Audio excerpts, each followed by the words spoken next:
Pessoal, beleza? Vamos continuar nossa aula? Nós estávamos falando sobre a parte de endocrinologia, né?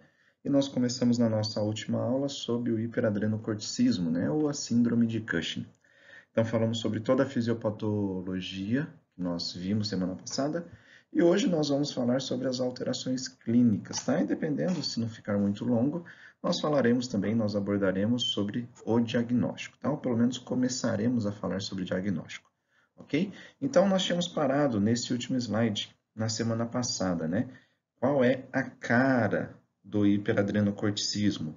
Quais alterações laboratoriais, quais sinais clínicos meu paciente vai apresentar que vai me fazer suspeitar que ele tem hiperadrenocorticismo, tá? Então, o objetivo da nossa aula de hoje é isso, abordarmos e tentarmos explicar o motivo dessas alterações clínicas, né, dessas alterações laboratoriais no nosso paciente. Então vamos lá, vamos começar a trabalhar sobre isso.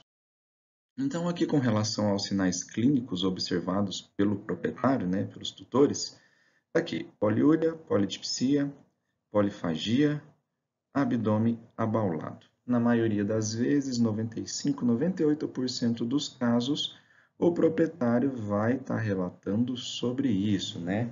Poliúria, polidipsia, polifagia e aumento de volume abdominal, ou esse abdômen abaulado, que a gente vai ver é um abdômen caído, tá, pessoal?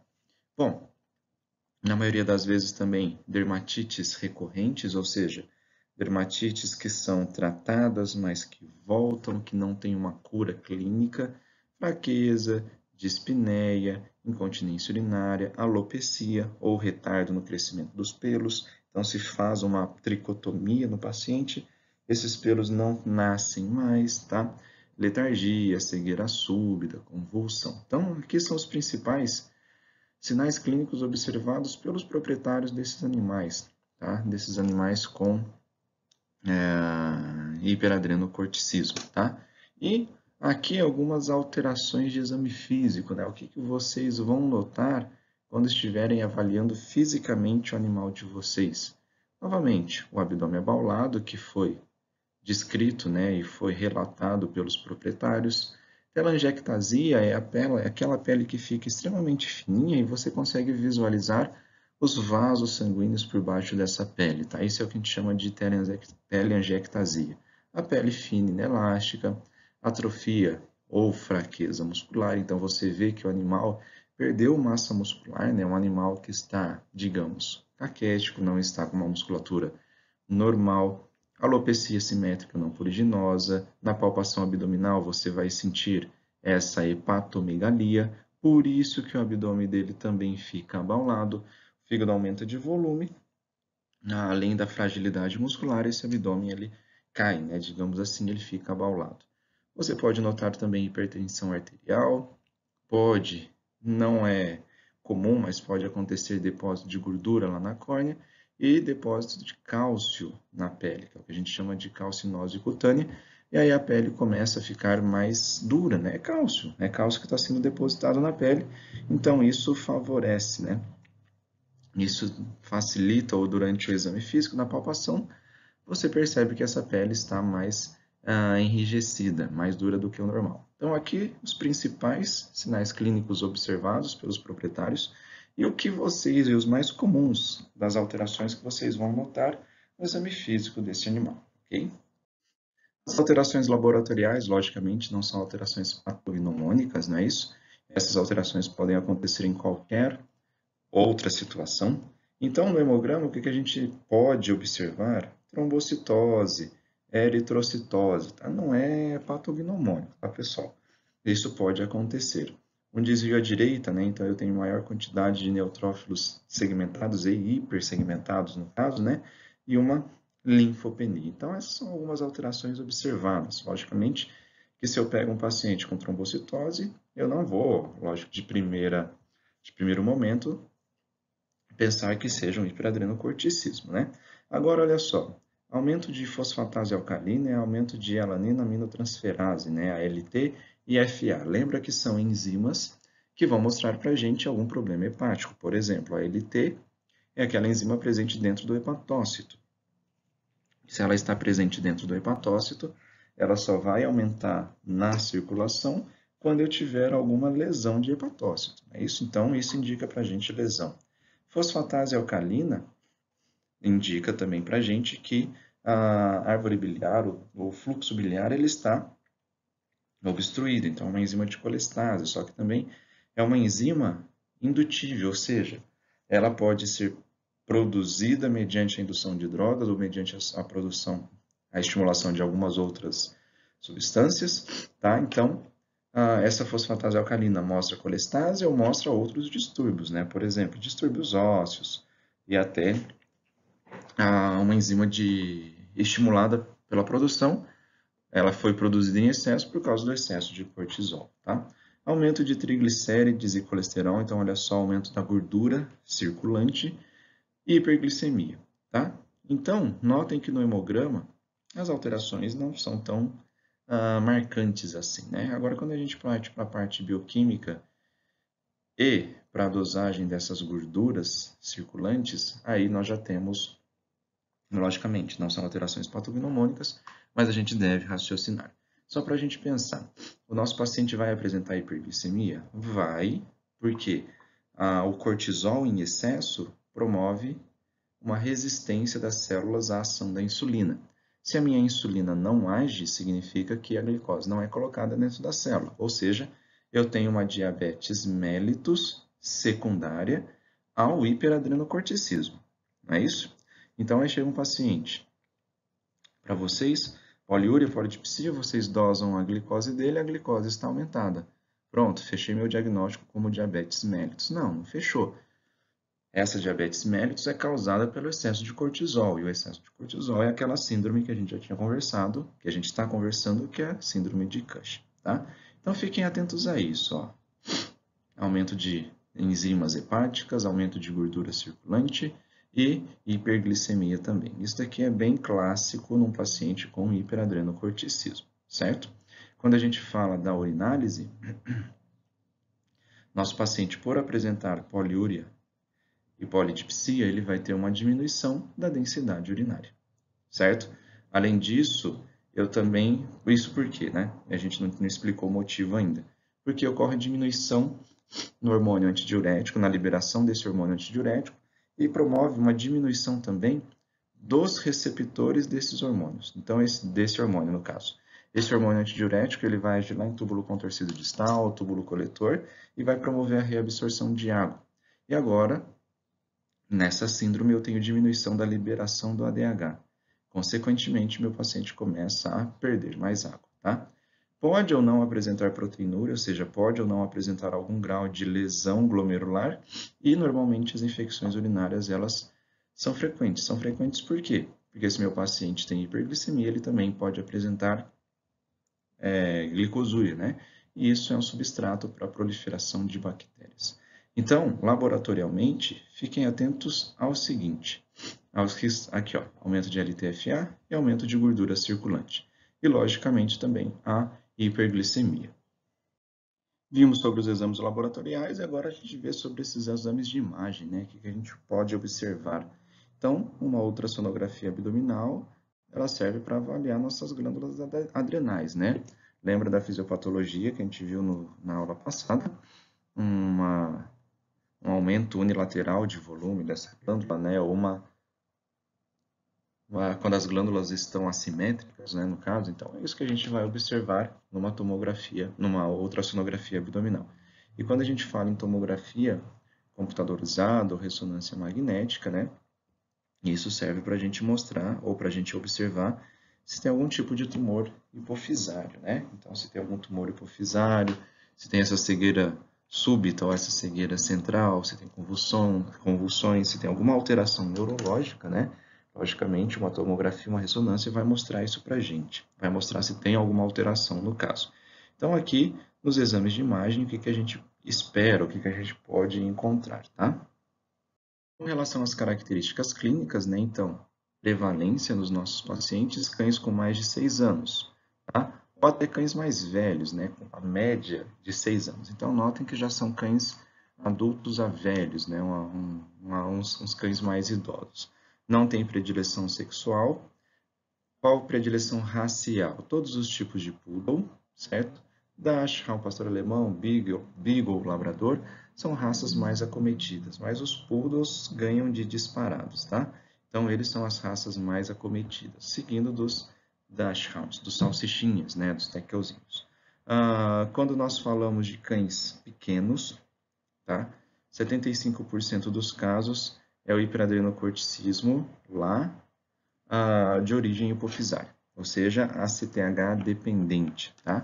Quando a gente fala em cães grandes, ou seja, cães maiores que 20 quilos com hiperadrenocorticismo, né? Normalmente a gente está falando daqueles tumores de glândula adrenal, ou hiperadrenocorticismo ACTH independente, tá? Então, essa é a predileção. Cães pequenos, normalmente, ACTH dependente. Cães grandes, ACTH independente, tá?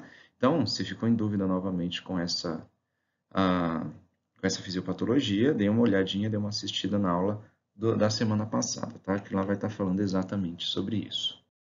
E agora nós chegamos nos nossos sinais clínicos. Logicamente, não é todo animal que vai apresentar o mesmo sinal clínico, né? Mesma sintomatologia clínica, e esses sinais podem ser únicos ou podem ser vários sinais clínicos, né? Então, por isso que nós chamamos de síndrome. Então, ele vai apresentar diversas alterações. É o que a gente vai observar, o que a gente vai conversar agora nos nossos próximos slides. Então, sinais clínicos está aqui, né? Vamos explicar o motivo, pelo menos dos mais importantes, dos que mais acontecem, né? Então, como nós já havíamos falado, poliúria e polidipsia, isso porque diminui liberação do hormônio antidiurético e também diminui os receptores desse hormônio antidiurético, então diminui a taxa de reabsorção, tá? Polifagia, aumento de volume abdominal por causa do aumento hepático, né? O fígado ele aumenta de tamanho, consequentemente esse abdômen fica pendular, tenho queda de pelo, atrofia muscular, alopecia, pele fina, tá?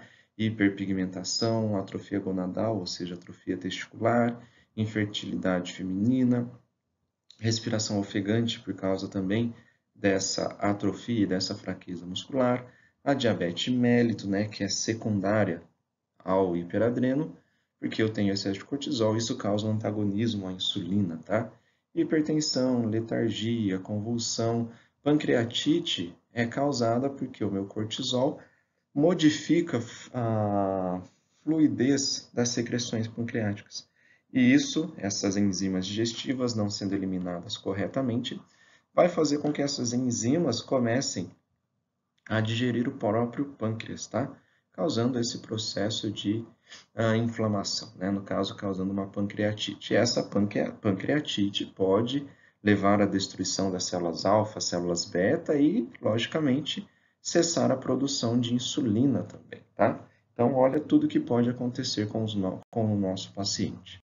E aqui está uma tabela, né, com os sinais clínicos e a porcentagem aproximada de casos deles, né? Então, notem que, olha só, polidipsia, poliúria, abdômen pendular, hepatomegalia, perda de peso, perda de pelos, né, logicamente, desculpa, letargia, polifagia, fraqueza muscular, isso em mais da metade dos nossos pacientes vai aparecer. Polidipsia e a poliúria, olha, 85% dos casos apresentam poliúria e polidipsia. Esse valor, logicamente, daqui é de uma tabela de 2000, né? Esses valores são um pouquinho diferentes hoje em dia. 90, 95% dos casos apresentam poliúria e polidipsia, tá? Então, esses são os principais sinais clínicos que nosso paciente vai apresentar, certo? Além de hiperpigmentação, calcinose cutânea, a atrofia muscular, como a gente já tinha falado, só que aí a porcentagem já é um pouquinho menor, certo? Normalmente o proprietário vai trazer o animal por causa disso, ó, perda de pelo. Às vezes esse abdômen pendular não é nem o que incomoda o paciente, o proprietário, né? Ele olha aquilo lá, mas acha que é normalzinho, que o animal está ficando gordinho. Então, não é esse o motivo principal pelo que os proprietários vão levar os animais até vocês, tá? Mas aqui, uma tabelinha desses sinais clínicos e da porcentagem desses casos que apresentam. E essa é uma imagem que, de uma forma simples, mostra tudo isso que acontece no nosso paciente, né? Mostra qual que é essa cara do hiperadrenocorticismo.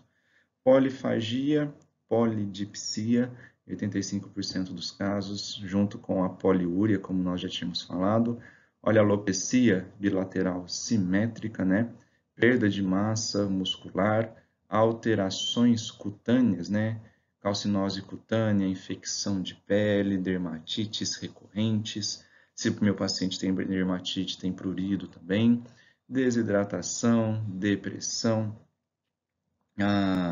acúmulo de lipídios também na pele, né? Ou seja, tipo um quadro de seborreia, digamos assim, certo? Olha o abdômen penduloso, 90% dos casos aqui, pele fininha, onde eu consigo visualizar os vasos, lógico, logo abaixo dessa pele, né? Então, esses são os principais, ou é a cara do nosso hiperadrenocorticismo. Logicamente, isso foi procurado numa literatura científica, né? Como a gente fala e como a gente brinca sempre com vocês. Então, essa é a cara do nosso hiperadrenocorticismo, tá? Não quer dizer que o paciente vá apresentar todos ou a maioria desses sinais clínicos no momento da apresentação clínica para vocês. Então, quando a gente fala em abdômen penduloso e veia saliente, está aqui. Nessa imagem a gente vê um abdômen penduloso, logicamente eu não consigo visualizar corretamente, né, essas veias, ó, está passando aqui entre esses dois riscos que eu estou mostrando aqui para vocês. Isso é o que a gente chama de telangiectasia, tá? Esse abdômen fica penduloso porque fígado aumenta de volume, fraqueza muscular e este abdômen ele fica pendular, né? Aqui a gente consegue visualizar um pouquinho melhor esse abdômen penduloso. Mas note que o animal aparentemente não tem perda de massa muscular, não tem alterações cutâneas, tá? Só para mostrar para vocês como que fica este abdômen abaulado, abdômen pendular. Aqui já está mais característico, né? Notem que nesta figura aqui do lado esquerdo, o abdômen está bem abauladinho, bem penduloso. Olha só os vasos sanguíneos, né? Marcando bem essa parede abdominal. Tudo isso é o que a gente chama de telangiectasia. E quando comparando dois animais, olha um animal com abdômen penduloso e olha um animal normal, né? No caso, isso daqui, um poodle, só para vocês mostrarem que é extremamente comum isso acontecer nessa raça. Quando a gente fala em alopecia de tronco, né? Olha só, o animal apresentando alopecia bilateral, uma alopecia bem proeminente, bem pronunciada, né? Desde a região cervical até a região sacral. Notem o seguinte também, esse animal ele já apresenta alterações cutâneas, como dermatites, né? Então, isso vai fazer com que o animal apresente prurido. Só a alopecia do animal, essa alopecia endócrina não vai fazer com que ele apresente prurido, tá? Agora sim, essa alopecia com essas infecções recorrentes, aí sim vai fazer com que o nosso paciente apresente alopecia, tá? E aí, às vezes, é por causa disso que o proprietário vem até vocês, né? Porque o animalzinho está coçando, está perdendo pelo, já tratou com um monte de antibióticos, já passou por um monte de veterinários e ninguém resolveu o problema dele, certo? Então, é isso que acontece com o nosso animal. Então, aqui a gente vê isso, conseguimos observar também neste outro animalzinho, né? Olha só, aparentemente o abdômen dele já está começando a ficar bauladinho, né? E parece que ele já perdeu um pouco de massa muscular, parece que ele já é um animalzinho bem magrinho, né? No caso. Aqui é uma outra alopecia, tá? Mostrando essas regiões alopécicas, né? Desse jeito que o animal chega até vocês. E aí, isso daqui já passou um monte de shampoo, um monte de antibiótico, um monte de anti-inflamatório e nada resolveu. Ou teve uma leve melhora do quadro da piodermite, da dermatite, só que a alopecia ela nunca vai se resolver, né? E aqui, um outro paciente também sem a pelagem cutânea, né?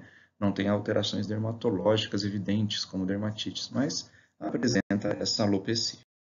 Novamente, um outro animal com alopecia, já com regiões, ó, parece que o animal está se coçando aqui, está se mordendo aqui, então regiões com dermatite, tá? É desse jeito que o animal chega até vocês. E se esse animal ficar de pé, provavelmente o abdômen dele vai estar um pouco abaulado. E aí chegamos no ponto principal do hiperadrenocorticismo, que é como diagnosticar. Vocês lembram de diabetes mellitus, hipertireoidismo, hipotireoidismo, como ele é, teoricamente, são simples de chegar no diagnóstico. Quando a gente fala desse diagnóstico dessa síndrome, né, dessa síndrome de Cushing, o diagnóstico ele já fica um pouquinho mais complicado, tá? Porque, como a gente já falou, ele é uma síndrome. Então, essa síndrome ela pode se manifestar de maneiras mais diversas possíveis, tá? A gente vai começar a introduzir o assunto, mas o principal nós iremos falar na semana que vem, tá? Então, olha só, logicamente eu vou diagnosticar o hiperadrenocorticismo pelos sinais clínicos. Quais sinais clínicos? Todos esses sinais que a gente acabou de comentar, tá? Vamos diagnosticar também baseado nessas alterações laboratoriais compatíveis. Quais alterações laboratoriais compatíveis? Alterações das enzimas hepáticas, fosfatase alcalina e ALT, e presença de gordura no sangue, como por exemplo colesterol e triglicéridos. Ah, mas por que que isso acontece? Lembra que o cortisol participa do metabolismo de lipídios, metabolismo de carboidrato. Então isso vai aumentar na circulação, logicamente, não é? Então se eu tenho um metabolismo acelerado de lipídios, isso vai ser disponibilizado no sistema circulatório, vai se depositar no fígado, por isso que o fígado aumenta de volume, logicamente, né?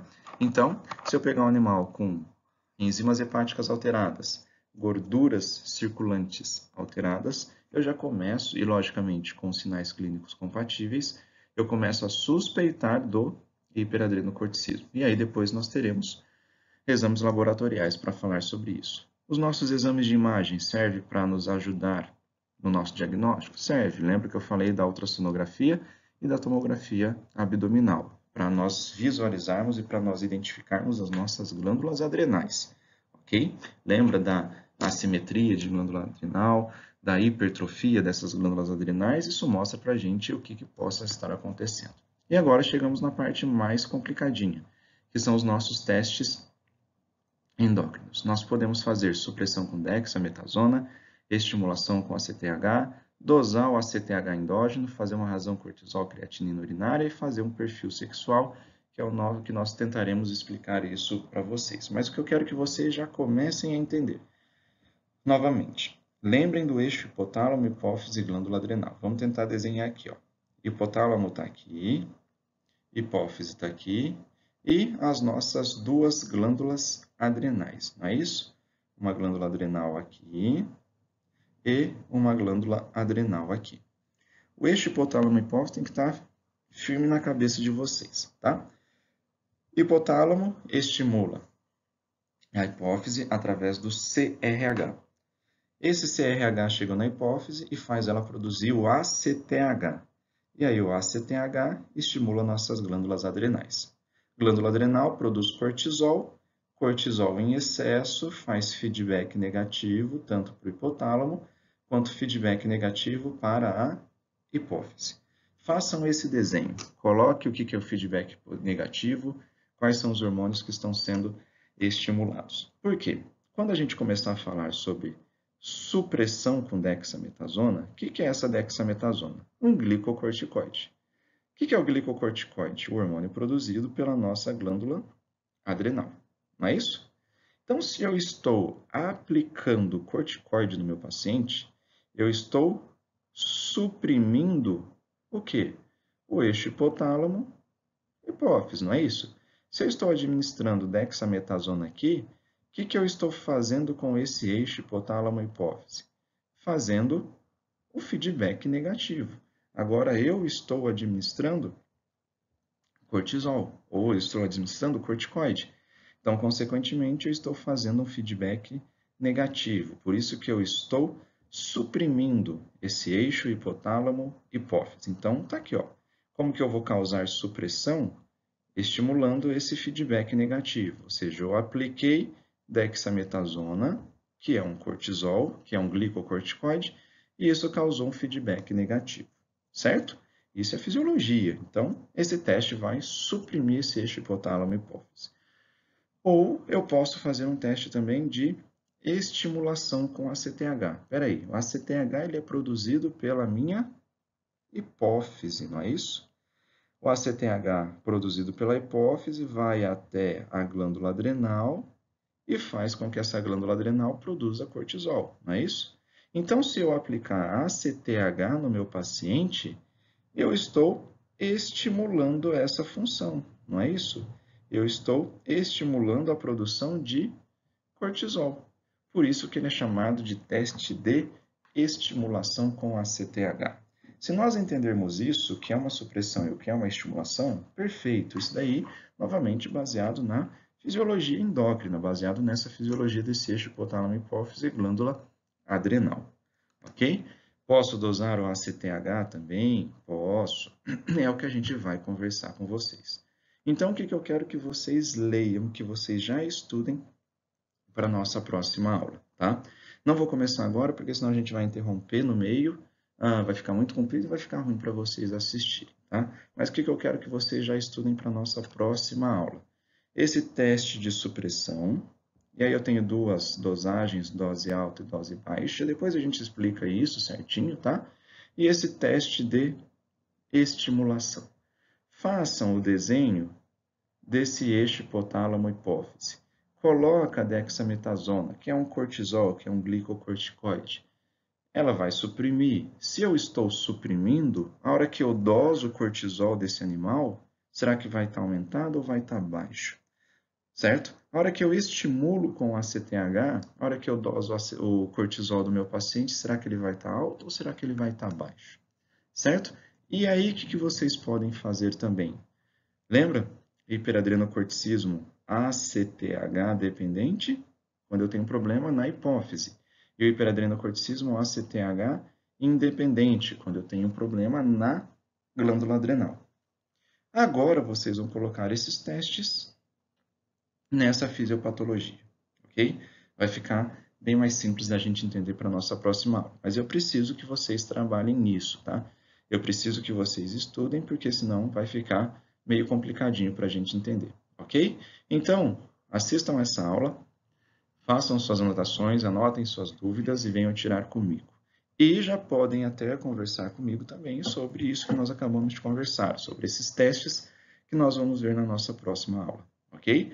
Façam isso, vai ficar gostoso para a gente estudar na nossa próxima aula. Beleza, pessoal?